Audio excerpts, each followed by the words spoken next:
Nate Goyard.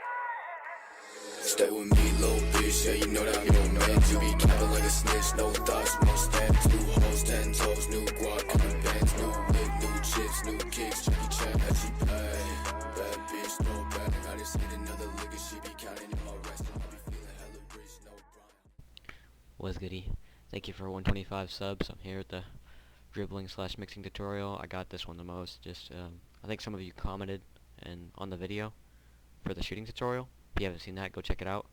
And I got a lot of requests in game just on dribbling. So yeah, this is both a beginner and advanced.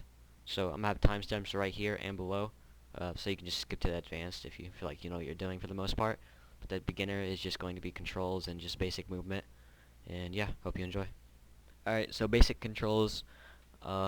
H, which is LT on controller to switch hands. F, which is X on controller to go behind the back. G, which is B on controller to go behind the back the other way. R, which is a fake out. V, fake behind the back from this way. B, fake behind the back from that way. So I have a tip for both PC and controller users. So if you're on controller, go to your settings, go to binds, and switch your dunk to your fake out. So it should be automatically on Y, your dunk, but then switch that out with fake out. Now fake out is super spammable. Like you can mix with it and you can just spam it like that and go around your opponent, and it's just, yeah.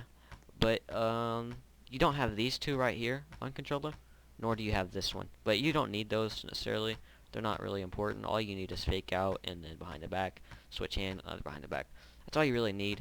And if you're on PC and you have a software, even if you don't have a software, I'll show you another thing you can do. I would switch H to a mouse button, which is just switch hands. It's super important, and H is pretty far away from WASD, so it can be like a little annoying reaching for H, and it can hinder you.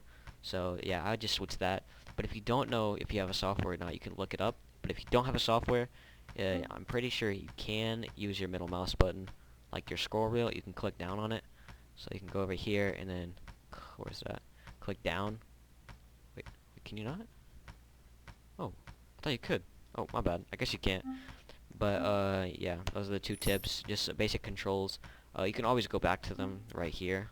And if they ever feel like a little annoying to you, if you want to switch out like these two right here, or if you want to like swap the L1 R1 with the LT and RT, you can always do that. It's just up to you. It's personal preference. And yeah, those are the basic controls. Alright, so right off the bat, say alright,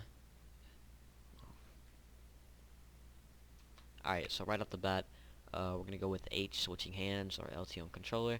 Switching hands, it's probably the most used thing. You could probably just 1v1 with just this move. And so, right off the bat, you do not want the ball on the same side as the defender. So say he's right here and I'm running down court. It'd be worse, obviously, to have the ball in this hand because the ball is closer to him. You always want the ball on the opposite side of them or farthest away from them as you can get it. So it's better if you do it right here, and it's also better in corners. Like you don't want the ball over here. People can just walk up and take it, but if you have it on this hand, they have to walk all the way around or walk through this way or walk that way. It's just easier that way. And yeah, just utilize H. Just have it either on the opposite side as the person guarding you or on the opposite side of the goal. It's just super fundamental. And yeah. Alright, so back to keeping the ball far away from them. So off start, hold up. So you don't want to face them like this, right? You don't want to walk up on the court. You don't want to face them like that, because like they'll just take it. But if you push their back towards them or your arm, which is called bodying. So say he's guarding me, right? And he can guard me. And so say he's guarding me, right? I wouldn't want the ball like right in front, because he can just take it.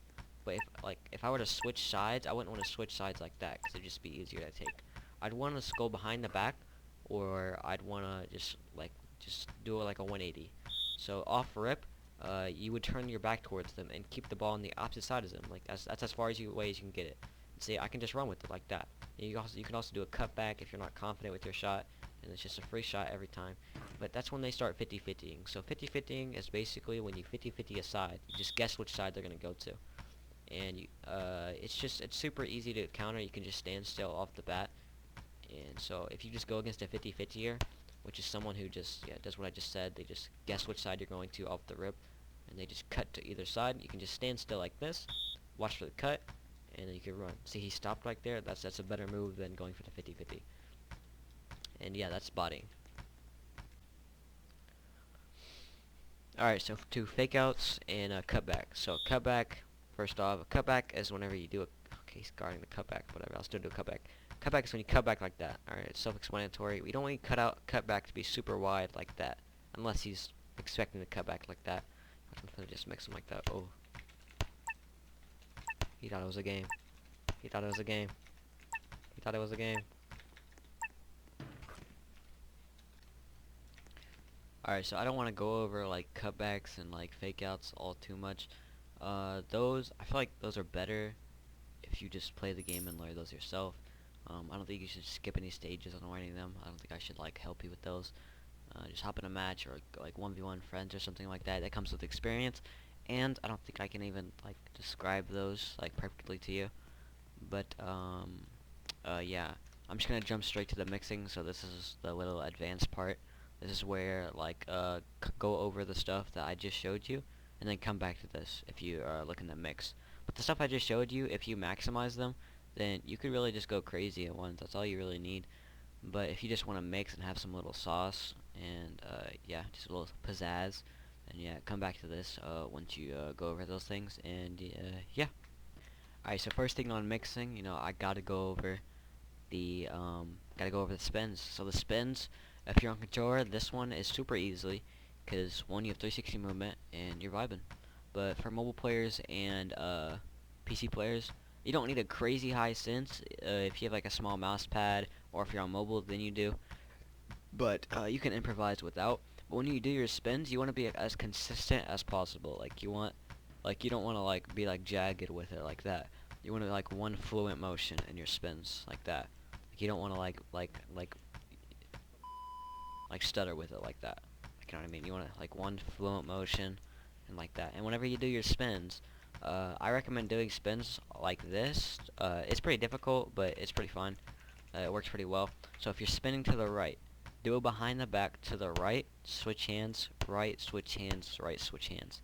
If you're just doing one spin, then you can just do one behind the back to the right, and switch hands like that. And yeah, and you just do the opposite for the other way. So instead of clicking G for that way, or F for that way, you click G for this way. So you can go F and then G, and like the clip you saw at the beginning, that is you doing this method where you like spin like this. So you click F to your right hand while spinning to the right, and G to the left. But if you were to go G to the left, it looks kind of weird. I'll put like a clip up on screen right now. It looks kind of wonky. I don't know. It looks super fast. It's super like I don't know. It doesn't look like you can control it. And another thing, you want to be able to control your spins. So what I mean by control your spins, I mean like you want to start your spin, like you want to start it this way, right? And you want to end looking the way you were looking. You don't want to like spin and then like be like messed up or like, yeah, you want to like end like that. Unless you're like spam spinning, like you're spam spinning like that. Those spins are kind of fast, but yeah, you want it to be fluent, and you want to be consistent with it. And spins, that's where you really can get to the mixing, and I'll go over that in a minute, and I'll go over circling and all that, and yeah. So next, I'm gonna explain like faking, not like faking, I mean like faking like this, like you throw it straight up like that. On controller, if you look straight up and throw it, it'll go a little bit behind you, like I just threw it like there, and you can go crazy with it.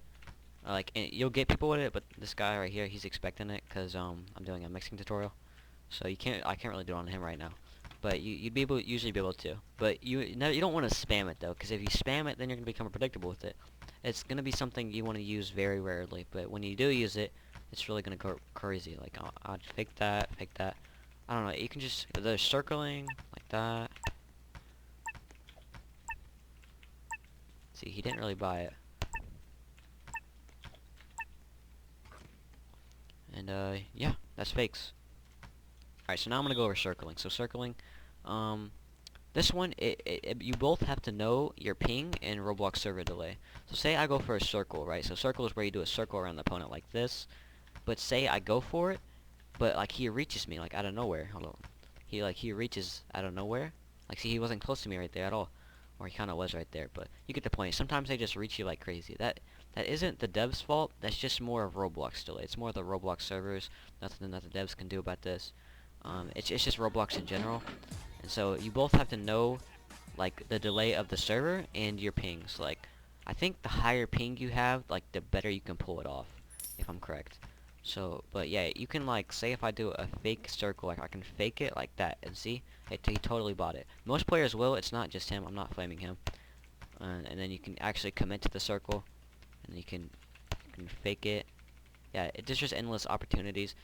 You can just really go crazy with circling. After you do the circle, they're more vulnerable after that. They're way more vulnerable. I wouldn't say they're triggered or anything, but here I'll show you. Like, so say I do a circle around him. I circle him right here, and he's a lot more vulnerable right here. I don't know what it is. I don't know if it's just 'cause like they have to get to you faster or something.